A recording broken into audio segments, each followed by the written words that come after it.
गुरु जी की वाणी में है कि परमात्मा ने हर व्यक्ति को समझ दी है। हम समझते हैं कि उसको समझ नहीं है, उसको अकल नहीं है, लेकिन भगवान ने हर व्यक्ति को समझ दिया। पशु पक्षियों को, कीड़े मकोड़ों, चींटी को, सबको भगवान ने समझ दे रखी है। आप अपनी समझ से अपना जीवन बना लो तो आप समझदार हो, लेकिन अपनी समझ रख के भी आपने जीवन बिगाड़ लिया तो आप समझदार नहीं कहे जाओगे। तो हर एक को तो समझ दिया। तुम हिरन की तरह तो पानी की तलाश में नहीं जाओगे। भाई, व्यक्ति को जो समझ है, अब हिरन की तरह तो नहीं जाओगे ना पानी की तलाश में, रेत में। वो भ्रमित हो जाता है, मृग तृष्णा का जल बोला जाता है, वो भ्रमित हो जाता है, तो लगता है कि शायद पानी होगा। तो प्यासा हिरन रेगिस्तान में दौड़ता रहता है, दौड़ता रहता है, और उस दौड़ दौड़ में उसकी और प्यास बढ़ती जाती है। पानी की तरफ ना जाके रेत की तरफ जाता है, उसको रेत पानी लगता है दूर से चमकता हुआ। तो क्या होगा ऐसे हिरन का? प्यासा ही तो मरेगा वो, पानी की तरफ गया नहीं, पानी समझ के रेत की तरफ चला गया। अब वो रेत तो धूप में जल रही है, गरम गरम रेत है, वहाँ पानी है ही नहीं। तो उसको जो रेत दूर से जो नदी दिखती है पानी की, वो उसको मृग तृष्णा का जल बोलते हैं, कि वो जल है नहीं लेकिन हमको दिख रहा है। तो हिरन तो गया वहाँ, तो मनुष्य को भी दिखता है, वो भी सोचता है कि पानी होगा, जाता है, लेकिन जो वहाँ से लौट आए, देख आए, वो बोलेंगे कि नहीं, वहाँ पे पानी नहीं है, वहाँ पे रेत ही रेत है। वो धूप में दूर से रेत इस तरह से चमक रही है लाइन, कि लग रहा है नदी होगी, पानी की तरह वो दिख रही है। तो समझदार व्यक्ति जो होता है, जिसको सही समझ होती है, वो दूसरे की बात को समझ जाता है, मान लेता है कि ये वहाँ से लौट के आया है। फिर कुछ ऐसे होते हैं दूसरे की बात को नहीं मानते हैं, कहते नहीं, हम जाके देखेंगे। तो जाके देखते हैं, जहाँ तक उनको लग रहा था कि दूर वहाँ पे उतनी दूरी पे पानी है। तो जब वो उतनी दूरी पे जाते हैं तो वहाँ पानी नहीं दिखता, रेत ही रेत दिखती है। तो जो समझदार होता है उसको समझ आ जाती है कि ये आँखों का धोखा है, मृग तृष्णा का जल है, वहाँ पानी है ही नहीं। तो वापस भटक के आ जाता है, और जहाँ बैठा था जिस पेड़ के नीचे विश्राम करने के लिए, वहीं बैठ जाता है कि मालूम है उधर पानी नहीं है। अब वहाँ बैठा, बैठने के बाद फिर जब उस तरफ निगाह डालता है तो फिर उसको वो पानी दिखता है। लेकिन जब उसने अपनी आँख से एक बार वहाँ देख लिया कि वहाँ जल नहीं है, तो फिर वो दोबारा नहीं जाता, तभी तो वो समझदार कहलाएगा। लेकिन अपनी आँख से देखने के बाद कि वहाँ पानी नहीं है, फिर दोबारा दोबारा अगर कोई जाता है तो उसको क्या आप समझदार कहोगे? वो तो समझदार नहीं हुआ। तो ऐसे ही जगत में हम बार बार जाते हैं, बार बार ठोकर खाते हैं, बार बार जाते हैं, तो हमको कैसे कोई समझदार मानेगा? आप अपने को तो बड़ा समझदार कहते हो, बड़ा होशियार कहते हो, लेकिन सुख की आस में आप संसार में कितना भटकते रहते हो, और समझते कि इस चीज़ में सुख मिलेगा, उस चीज़ में सुख मिलेगा, यहाँ सुख होगा, वहाँ सुख होगा। लेकिन जब वो चीज़ आपको मिलती है या उस स्थान पे आप पहुँचते हो, तो आपको लगता है सुख तो है नहीं। सुख की खातिर जोड़ी माया, सुख तो हाथ ना आया। हाथ में सुख आता भी नहीं है। तो जब एक बार आपको समझ में आ जाए कि जगत में, माया में हमें जो सुख की तलाश है वो सुख नहीं मिलेगा, तो फिर दोबारा क्यों जाते हैं? गुरु जी का कहना होता था कि 100 जूते खाए, तमाशा घुस के देख। कहीं तमाशा है, वहाँ पे जाने में आपको जूते पड़ेंगे। आपने जूते खा लिए, उस तमाशे से बाहर निकल आए, फिर जाते हो देखने, फिर जाते हो देखने। तो ये अजीब सुख देने वाला जूता घर नाम पड़ा हुआ है, मगर इसमें कष्ट ही कष्ट है। एक चुटकुला था कि दृष्टांत के तौर पे बताते थे, एग्जीबिशन लगी हुई थी, दोस्त 4 गए घूमने के लिए, देखने, तमाम दुकानें हैं, सामान खाने पीने का भी है, खरीदने के लिए भी, खरीदारी के भी तमाम मार्केट पूरा बना हुआ है, खेल तमाशे भी हैं, झूले भी हैं, जादू का खेल भी है, कठपुतली का खेल भी है, बहुत कुछ है। सबके अंदर जाके एक तो मेन एंट्री का टिकट आपको लेना पड़ता है, फिर अंदर अगर कुछ इस प्रकार का होता है कोई, तो आपको वहाँ पे अलग से टिकट लेना पड़ता है। तो देखा कि एक शामियाना ऐसे टेंट लगा हुआ था, तो वहाँ पे लिखा था अजीब सुख देने वाला जूता घर। बोले ये कैसा खेल है, क्या है यहाँ पे, क्या अजीब सुख देने वाला जूता घर है। आज दिन तक और तो बहुत सारे खेल तमाशे देखे हैं, सर्कस भी देखा, तो नाटक भी देखा, कठपुतली का नाच भी देखा, तो जादूगर का जादू भी देखा, लेकिन ये अजीब सुख देने वाला जूता घर, ये कुछ अब की बार एग्जीबिशन में एक स्टॉल कोई नया लगाया, तो चलो इसको क्यों ना देखा जाए। गए, टिकट लेना था और शर्त थी कि एक टाइम में एक व्यक्ति जाएगा अंदर, और वो एक रास्ता जाने का बना हुआ था, एक लौटने का बना हुआ था। बोले बस जाना है और अजीब सुख लेते हुए आपको वापस आना है, जब दूसरा बाहर आ जाएगा तब अगला वाला अंदर जाएगा। बोले ठीक बात है। चारों दोस्तों ने टिकट खरीद लिए, एक एक करके जाना था। एक जैसे ही गया अंदर, तो अंदर एकदम कुछ अंधेरा अंधेरा सा था, हल्की हल्की रोशनी थी, जैसे ठीक से दिखता भी नहीं था लेकिन थोड़ा बहुत दिखता भी था, ऐसे ही थोड़ा उजाला थोड़ा अंधेरा टाइप का ऐसे था वहाँ पे अंदर। चला तो 2-4 कदम आगे चला, फिर आगे सीढ़ियाँ सी बनी हुई थी। मतलब जाएंगे भी, ये अजीब अजीब सुख देने वाला जूता घर है, इसमें कौन सा सुख मिलने वाला है। लेकिन जब वो अंदर गया तो कहीं से उसका कदम जैसे पड़े, तो कहीं से स्प्रिंग से एक जूता आके ज़ोर से उसके सर पे पड़ा। बोले अरे ये क्या हुआ, मेरे सर पे इतना जूता पड़ा। अब वो रास्ता ऐसा था कि वापस नहीं जा सकते थे, वापस नहीं जा सकते थे, तो वो रास्ता ऐसा था, सीधे ही सीधे जाना था, आप बैक नहीं हो सकते थे, ऐसा वो बना हुआ था। तो बोला अच्छा आगे चलता हूँ। आगे चला तो कहीं दाहिनी तरफ से एक जूता आके भारी मोटा कीलों वाला उसके एक गाल पे पड़ा। बड़ा गुस्सा आया, ये क्या हो रहा है, तो जूते खाने को मिल रहे। अब पीछे लौट नहीं सकता है, जाना आगे ही आगे है। 1-2 कदम आगे बढ़ा, फिर बाएं तरफ से उसको एक जूता पड़ा। 2-4 कदम आगे बढ़ा तो उसको लगा कि शायद किसी ने मेरे को ना गुदगुदी की, तो उसको लगा चलो शुरू में जूते खाने पड़ रहे हैं, लेकिन बाद में ऐसे मुझे सुख मिलेगा, गुदगुदी किसी ने की। कहीं स्प्रिंग के 2 हाथ ऐसे निकले, उन्होंने गुदगुदी की उसको। फिर आगे बढ़ा कि हाँ जरा सा सुख अनुभव हुआ है, देखो आगे, मगर आगे फिर जूते ही जूते, कभी कमर पे, कभी सर पे, कभी इधर, कभी कंधे पे, कभी कहाँ, जूते अधिक पड़े। 1-2 बार बीच बीच में कभी किन्हीं अदृश्य हाथों ने, स्प्रिंग वाले हाथों ने उसको थोड़ी सी कुछ गुदगुदी कर दी, मगर जूते, उनका दर्द। अब वो बहुत गुस्से में, ये कैसा, ये ठग लिया हम लोगों को, यहाँ तो सुख है ही नहीं, यहाँ तो जूता ही जूता पड़ रहा है। तो गालों पे जूते पड़े, माथे, सर पे, सब तरफ, कमर पे, तो उसका सब चेहरा ऐसे लाल लाल हो गया जूता खाने से, पीठ भी दर्द कर गई। बाहर निकला, किसी सूरत दोस्त इंतज़ार में खड़े थे, यार कैसा है, अजीब सुख देने वाला जूता घर कैसा है।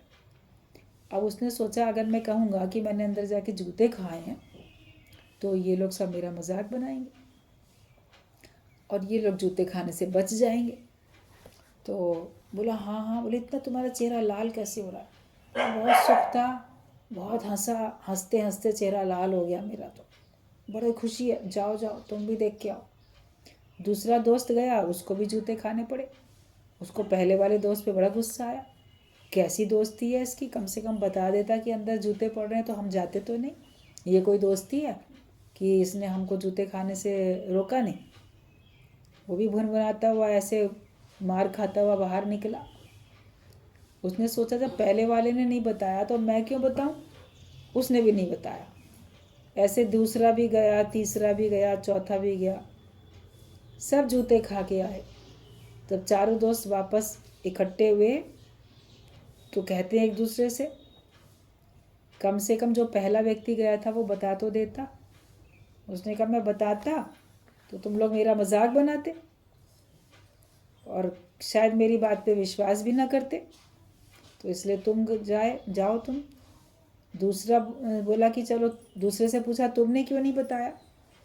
कहता मैंने इसलिए नहीं बताया कि हमने जूता खाया तो तुम भी तो खाओ, तुम क्यों जूता खाने से वंचित रह जाओ। तो तीसरे को भेजा। अब जब तीसरे ने भी आके नहीं बोला, चौथे ने कहा कम से कम तुम तो बता देते। कहते जब सब लोगों ने जूते खाए तो एक तुम ही क्यों बचे रह जाओ, तुम्हें भी खा लेने चाहिए थे जूते। तो ये संसार है जिसका नाम है अजीब सुख देने वाला जूता घर। जगत में सब जाते हैं, माया में सब जाते हैं, वहाँ पे सुख तो क्षणिक होता है। जैसे कभी कभी कोई गुदगुदी हो गई, लगा हाँ बड़ा सुख मिल रहा है, मगर खुशियाँ हैं 4 दिन की, आंसू हैं उम्र भर के। कष्ट हमेशा के होते हैं संसार में जो भी जाता है। और अगर उसको मान लो लिटरली बाहर से आंसू नहीं बह रहे हैं या उसको कष्ट महसूस नहीं हो रहे हैं माया में, तो उसका विवेक बंद है और उसका भारी नुकसान हो रहा है। जो नुकसान वो इस जन्म में नहीं महसूस करेगा, वो जन्म मरण के चक्कर में जाएगा। जब उसका विवेक खोलेगा तब वो महसूस करेगा।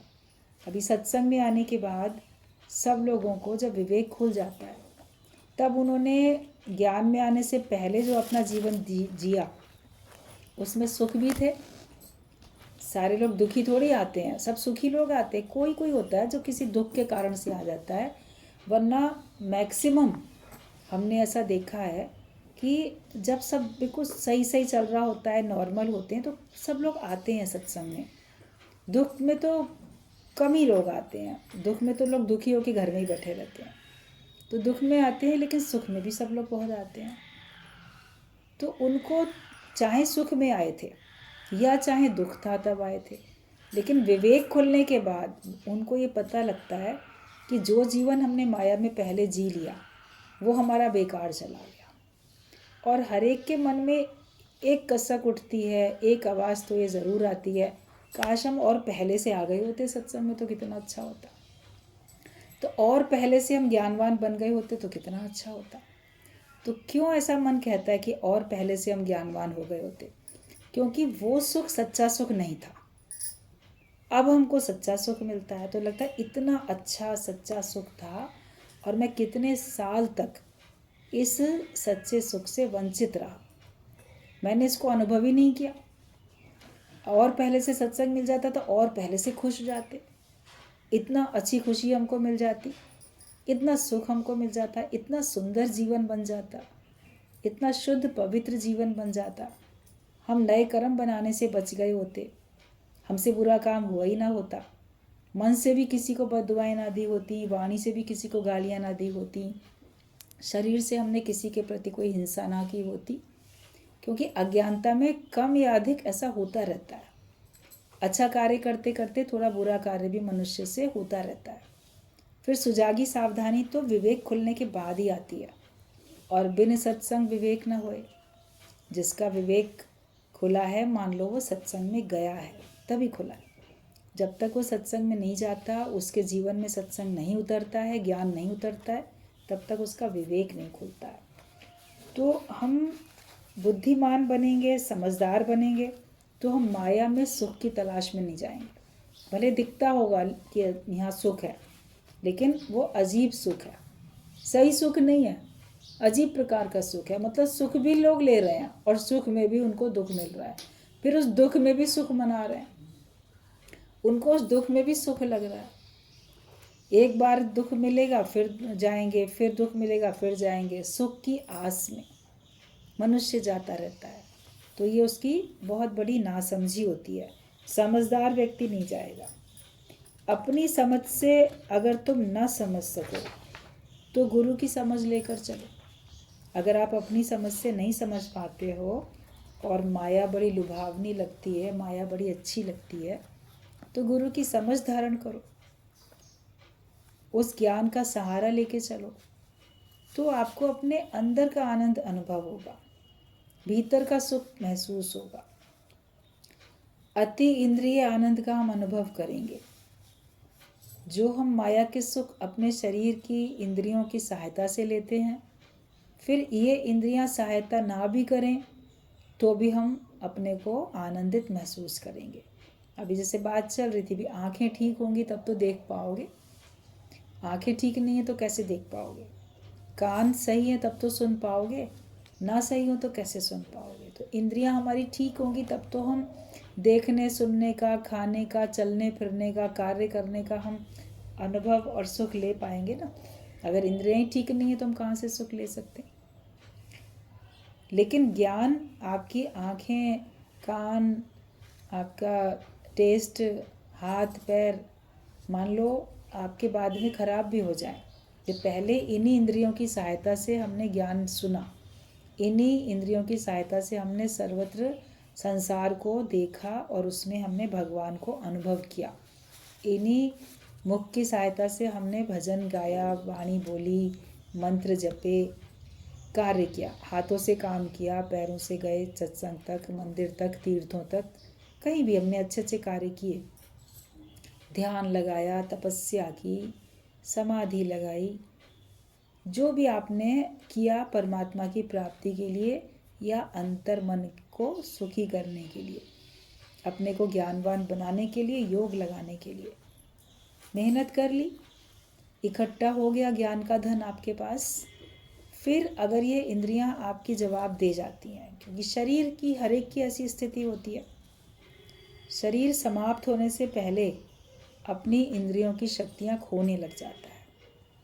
उसका पहले जन्म हुआ, फिर धीरे धीरे शरीर में वृद्धि हुई, बड़ा हुआ शरीर, बलिष्ठ हुआ, सब ताकत आई, फिर धीरे धीरे ताकत खत्म भी होने लगती है और उसके बाद ये शरीर भी आखिरकार समाप्त हो जाता है। तो वो तो होता ही है। लेकिन जिसने पहले से ही भगवान का नाम पक्का कर लिया है, तो फिर उसके बाद वो देखेगा कि अब आँख नहीं भी देख पाती है, हाथ पैर नहीं भी चल पाते हैं, तो भी आप देखोगे आप बड़े आनंद में हो, बहुत खुश हो। जहाँ अज्ञानी व्यक्ति हाय हाय करते हैं कुछ ना रहने पर, मतलब पहले कुछ मिला फिर चला गया, तो जब चला गया तो उसके लिए ज़्यादा दुखी तो अज्ञानी व्यक्ति ही होता है। ज्ञानवान दुखी नहीं होता है। वो इसलिए दुखी नहीं होता, वो इस बात का शुक्र मनाता है कि शुक्र है परमात्मा तुमने मुझे दिया तो था, चाहे एक दिन के लिए दिया, चाहे एक घंटे के लिए दिया, कुछ भी माया का पदार्थ या माया का सुख तो मुझे मिला, तो जितने दिन के लिए मुझे वो वस्तु मिली या वो व्यक्ति का साथ मिला, जितने दिन के लिए भी, तो उसका मैं शुक्र मनाता हूँ कि शुक्र है इतने दिन के लिए हमें मिला। तो और जब भगवान की वस्तु थी, उसने जब लेना चाही तब वो उसने अपनी वस्तु वापस ले ली, उसी के हुक्म से हुआ। इसलिए ज्ञानी उसमें खुश रहता है, शिकवे शिकायत नहीं करता है। लेकिन अज्ञानी व्यक्ति मिलने पे बहुत गर्व करता है और जब कोई चीज़ उसके पास से चली जाती है तो वो अति दुखी हो जाता है और फिर उस दुख को वो सारी ज़िंदगी जैसे पालने में झुलाता रहता है, जैसे उसको याद करता रहता है। इतने साल जीवन के भगवान ने सुख भी दिए थे, बहुत सारे सुख दिए थे, अनेक सुख दिए थे, उन सुखों को नहीं याद करता है। लेकिन जो एक दुख मिला होगा उस एक दुख को 24 घंटे याद करता रहता है। अब उसमें कौन क्या करे, आप अपने दुख को ही तो याद करते हो। लेकिन उन्हीं जीवन में, उन्हीं घड़ियों में, उन्हीं समय में आपको सुख भी बहुत मिले थे। ज्ञानवान जो जिस बात से उसको खुशी मिली, जो सुख मिला, वो उसको याद करके भगवान के धन्यवाद अदा करता रहता है। शुक्राना गाते रहोगे तो आपके अंदर में सुख रहेगा, शक्ति रहेगी। शुक्राने नहीं गाओगे, शिकवे शिकायत करोगे तो आपका दुख बना रहेगा और शक्ति भी कम होती जाएगी आपके अंदर, शरीर में भी, और आपके निर्णय शक्ति भी आपकी कमज़ोर होती जाएगी। तो आप कुछ सोच समझ भी नहीं सकते ठीक से, हर समय आप अपने को दुखी रखो। परिस्थितियां हैं जो कि हमको दुखी होने पे बाध्य करती हैं, लेकिन ज्ञानी तो मजबूत होता है, वो शक्तिशाली होता है, उसके पास अपनी विचार शक्ति होती है, उसके पास अपनी ज्ञान की शक्ति होती है, वो अपनी विचार शक्ति से, ज्ञान की शक्ति से हमेशा अपने को शक्तिशाली बनाता है। पहले स्वयं को शक्तिशाली बनाओ कि ये माया मेरा कुछ नहीं बिगाड़ सकती, ये मेरे आगे कुछ नहीं है, ये परिस्थिति भी मेरे आगे कुछ नहीं है, मैं सर्वशक्तिमान हूँ। ऐसा अपने को ही महसूस करोगे, किसी परिस्थिति के आगे हार नहीं मानोगे, आप अपने आप को शक्तिशाली बना के रखो। और ये सब ज्ञान से ही होता है, और ज्ञान गुरु से मिलता है। जैसे गुरु की समझ है, जो उसने समझा वो हमको बता रहा है। कहने का मतलब ये है कि हम ज्ञानवान होके चलें, जो ज्ञान सुनते हैं, जो गुरु हमको ज्ञान सुनाता है उसके ऊपर अपनी स्थिति बनाए। ये होता है गुरु की समझ लेके चलना। मतलब जो बात गुरु समझता है और वही हम भी समझने लगें, उस बात को ज्यों का त्यों हम भी समझने लगें। गुरु की मत तू ले याने, भक्ति बिना बहु डूबे स्याने। होते तुम बहुत सियाने थे, होशियार थे, लेकिन भक्ति के बिना तुम माया के सागर में डूब जाओगे।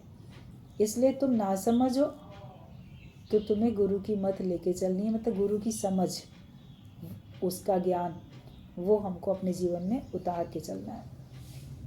प्रकृति से सब प्राप्त हो रहा है, बाकी तुम्हें और क्या चीज़ चाहिए। प्रकृति से तो सब प्राप्त तुमको हो ही रहा है, प्रकृति तुमको सब कुछ दे रही है, फिर उसके अलावा और तुम्हें क्या चाहिए।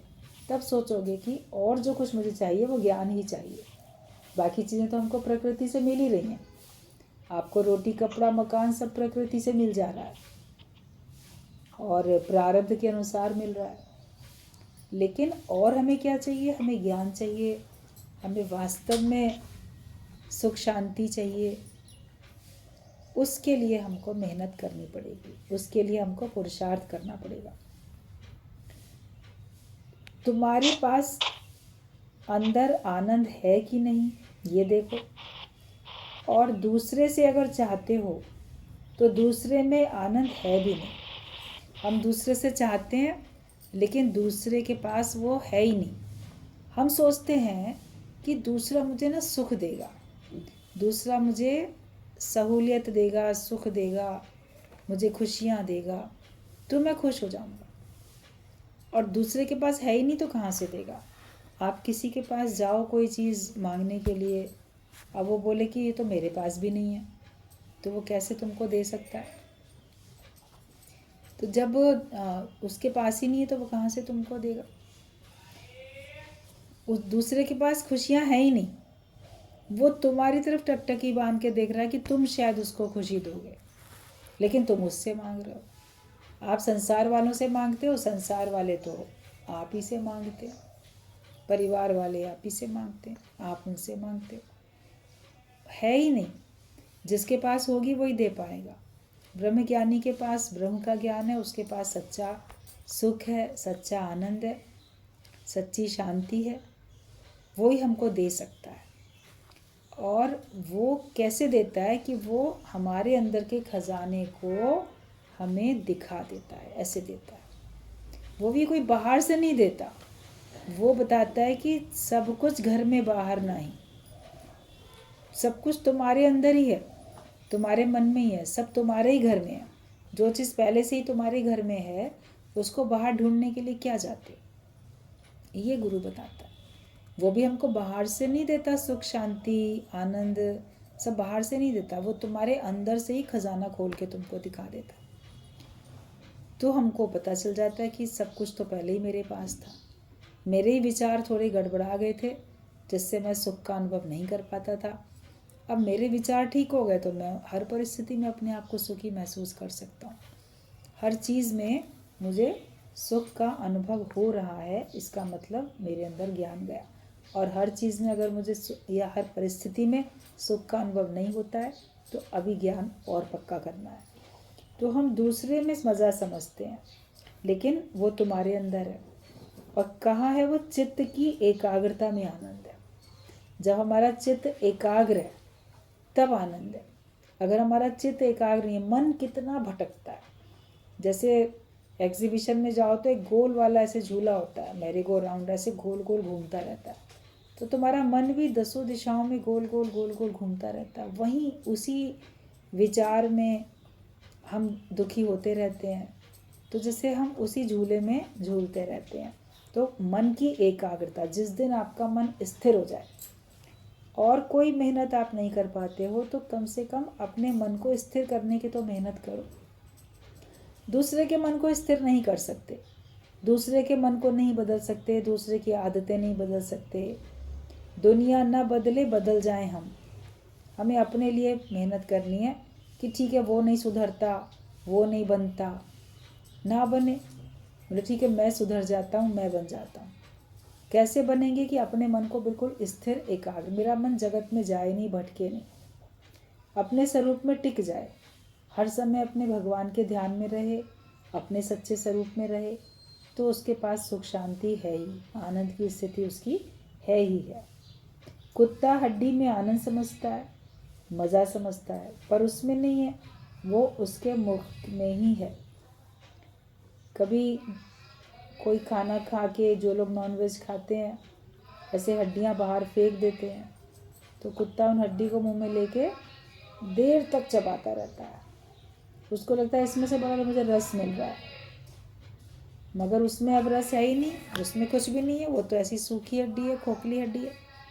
मगर वो उसको देख के, उसको चबा के वो ये सोचता है कि इसमें से मुझे रस मिल रहा है, लेकिन वो रस उसके अपने मुख का सलाइवा होता है, जो उसके अपने मुख में लार बनती है, और हड्डी कहीं ना कहीं उसके अंदर ही, मुख में, कहीं हलक में, कहीं इधर उधर चुभ जाती है, तो कहीं खुरच भी जाता है अंदर ही अंदर, तो उसी का थोड़ा थोड़ा खून निकलता है और उसके अपने ही मुख से निकले हुए लार में मिल के वो उसको सोचता है कि मुझे इसमें से टेस्ट आ रहा है।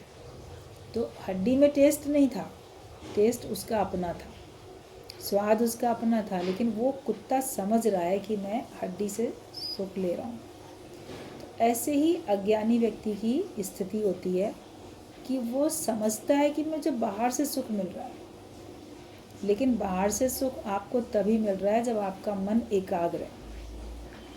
आपका मन अगर एकाग्र न हो तो कितनी भी अच्छी परिस्थिति आपके सामने आ जाए, आपको सुख का अनुभव नहीं हो सकता है। ये बात हमें ज्ञान से समझ में आती है। तो सारा पुरुषार्थ, सारी मेहनत अपने आप को स्थिर करने के लिए, तभी बोला गया थिर मन ब्रह्म, अथिर मन संसार।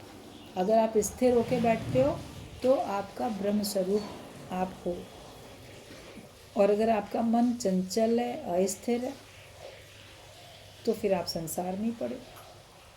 जगत में जाएगा मन तो ज़रूर हलचल में आएगा।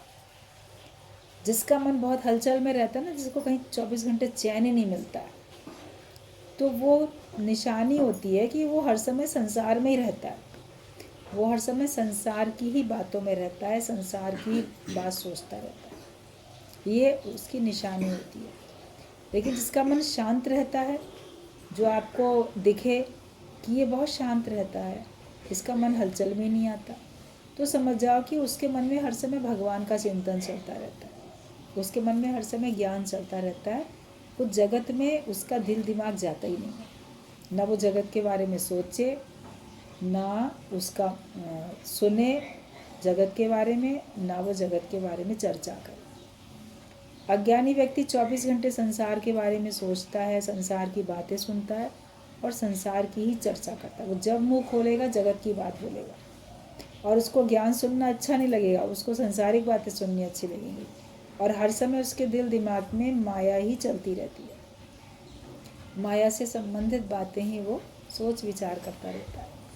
तो फिर उसका मन स्थिर नहीं होता, उसको आनंद नहीं आता है। तो मज़ा बाहर नहीं है, लेकिन वो चित्त की एकाग्रता में ही आनंद है। अगर राज्य करना है तो अपने मन इंद्रियों पर राज्य करो।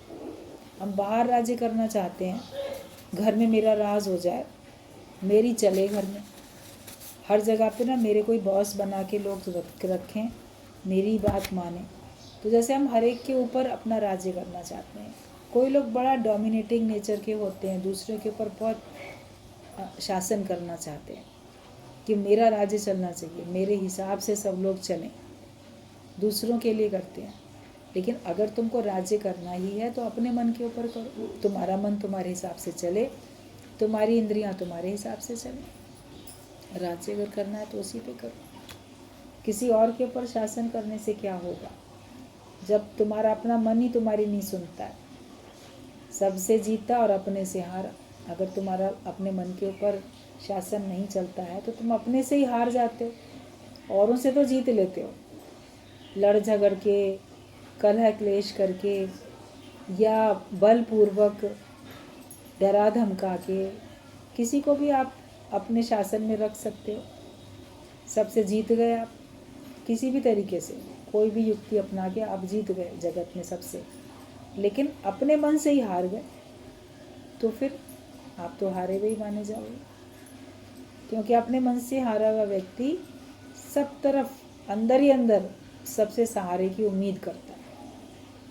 कहते सबसे जीता और अपने से हारा ढूंढता है तू किसका सहारा। फिर मन सहारा ढूंढता है, धन मिल जाए उसका सहारा ले लूँ, परिवार मिले उसका सहारा ले लें, मित्र मिल जाए उनका सहारा ले लें, हमारा स्वास्थ्य अच्छा रहे शरीर का सहारा ले लें। पता नहीं किस किस का सहारा मन लेता है, लेकिन ज्ञानवान किसी का सहारा नहीं लेता। वो कहता भगवान एक तेरा सहारा काफ़ी। वो भगवान की भक्ति में लीन और उसी में मगन रहता है। हमें भी उसी में लीन होना है, उसी में मगन होना है। राज्य करना है तो अपने मन इंद्रियों पर राज्य करो। आखिरकार तुम्हारा मन अस्थिर क्यों होता है, ये भी तो विचार करो कभी कि आखिरकार तुम्हारा मन अस्थिर क्यों होता है। कभी सोच के देखो। चाह होती है तो मन स्थिर नहीं रहता, चाह गई चिंता मिटी तो मन हुआ बेपरवाह। और जिस जीव को चाह नहीं सो शाहों का शाह। अगर आपके अंदर में चाह चली गई तो आपका मन बड़ा रिलैक्स होगा, बड़ा आनंद में होगा। बेपरवाही में मतलब कि अपने में मस्त है। लापरवाह और बेपरवाह में थोड़ा अंतर है। एक होता है जो काम नहीं करता है, बड़ा लापरवाह है। एक है जो बड़ी बेपरवाही में रहता है, मतलब कि वो अपने में रहता है, मस्त होके रहता है। लापरवाह नहीं है, वो अपना कर्तव्य कर निभाता भी है, करता भी है, सावधानी से काम करता है, लेकिन उसको हर एक की परवाह होते हुए भी अंदर से वो बेपरवाह रहता है, मतलब अनकंसर्न रहता है कि वो दुखी नहीं होता, दुख सुख में लिपायमान नहीं होता, ऐसा रहता है। ज्ञानी इस तरह से अपना जीवन जीता है। तो वो उसको कोई चाह नहीं है तो उसको किसी की कोई परवाह भी नहीं है, तभी वो शाहों का शाह, राजाओं का भी राजा बन जाता है। तुम अपने काम से काम रखो, बाकी जिसको जैसे चलना होगा वो चलते रहेंगे। हमेशा ये देखो, तुम अपने काम से काम रखो और बाकी जिसको जैसे चलना होगा वो चलते रहेंगे। हम दूसरों के मामले में बहुत इंटरफेयर करते हैं, बहुत हम उसमें टीका टिप्पणी करते हैं, दूसरों को अपने हिसाब से चलाना चाहते हैं, तो अपने काम से काम नहीं रखते कि हमको अपने काम से काम रखना है ना। मेरा जिस बात से मतलब है मैं वो करूँ, जिस बात से मेरा मतलब नहीं है उसमें मैं अपना दिल दिमाग क्यों लगाता हूँ। हर समय दूसरा देख के दूसरे के बारे में सोचना आपके लिए घातक है, नुकसानदायक है। कभी गुरु का ये कहना होता है कि तुम अपने काम से काम रखो। तुम्हारा काम क्या? तुम्हारा काम है अपने को शांत रखना, अपने को स्थिर रखना, अपने को योग में रखना। योगी बन के चलो, भोगी बन के नहीं चलो, योगी बन के चलो। हर एक व्यक्ति भोगी बनता है, अरे बड़े दुख भोग रहे हैं, बहुत दुख भोग रहे हैं, या हम तो बड़ा सुख भोग रहे हैं, तो हुए तो भोगी। माया का दुख या माया का सुख भोगने वाले बनते हो। तो भोगता कौन है? जो जीव है, जो अपने को जीव मानता है, अपने को देह मानता है, वो भोगता है। तो हमें भोगने वाला नहीं बनना, बनना ही है तो योगी बनो। मेरा योग भगवान से लग जाए, मुझे वही काम है, यही इसी काम को करने के लिए आया था मैं, यही नहीं किया। अपना योग नहीं लगाया परमात्मा से, उससे एकत्व स्थापित नहीं किया कि वो और मैं एक हैं, इस निश्चय में नहीं आए और बाकी सारे काम करते चले जाते हैं। तो हमें अपने काम से काम रखना है। दुनिया में आए हैं हम मनुष्य देह धारण करके, तो हमें परमात्मा की प्राप्ति करनी है। और बस मुझे अपने आप में रहना है, मुझे अपने मन को प्रसन्न रखना है, अपने तन को सही रखना है, स्वस्थ रखना है और साफ रखना है, स्वच्छ रखना है, पवित्र रखना है। कर्म ऐसे हों जो कि दूसरे के लिए आदर्श बने, ऊंचाई की तरफ ले जाने वाले। गिरावट की ओर ले जाने वाले कर्म नहीं करो कि आपको देख के लोग फिर बुरे कर्म करना सीख जाए, ऐसे नहीं करो। तो अपने काम से काम रखो और बाकी जिसको जैसे चलना होगा वो वैसे चलते रहें। दुनिया में सब अपने हिसाब से चलते रहेंगे, कोई भी आपके हिसाब से शायद हमेशा नहीं चलेगा। थोड़े समय चल सकता है किसी कारण से, उसके बाद फिर वो बोलेगा आखिरकार मुझको भी तो अपनी अक्ल है, मैं भी तो अपने हिसाब से ही चलूँगा। हम कब तक इसकी बात मानते रहें, हम कब तक इसका कहना मानते रहें। हर एक कोई अपने अपने हिसाब से चलना पसंद करता है। तो दुनिया में सब अपने हिसाब से चलते रहेंगे और उनसे मेरा क्या मतलब है। वो जो करेंगे सो भरेंगे, तू क्यों भय उदास। वो ऐसा हो जाए, वो वैसा हो जाए, ये सब हमारे समय को नष्ट करने वाले विचार हमारी शक्ति को भी, हमारे जीवन को भी सब जैसे दीमक बन के अंदर अंदर ख़त्म करते जा रहे हैं। तो विचार रखो तो उच्च कोटि के, बाहर से जीवन भले सादा हो लेकिन विचार उच्च कोटि के होने चाहिए। और हमें मेरा जो काम है मुझे वो करना है, दूसरा क्या करता है उसकी गतमत वो जाने। आपको अगर समझाने का था, आपने एक बार समझा दिया, मानना ना मानना अगले की मर्जी है। तो फिर ज्ञानी अपने आप में रहता है, उसके अंदर जगत नहीं रहता, उसका चित्त स्थिर रहता है। अपने आप को स्थिर करने के लिए ही पुरुषार्थ करो, तभी आपको स्थिर मन होगा तो आपको अपने भीतर भी भगवान दिखेंगे और बाहर भी सर्वत्र आप भगवान को देख सकते हो।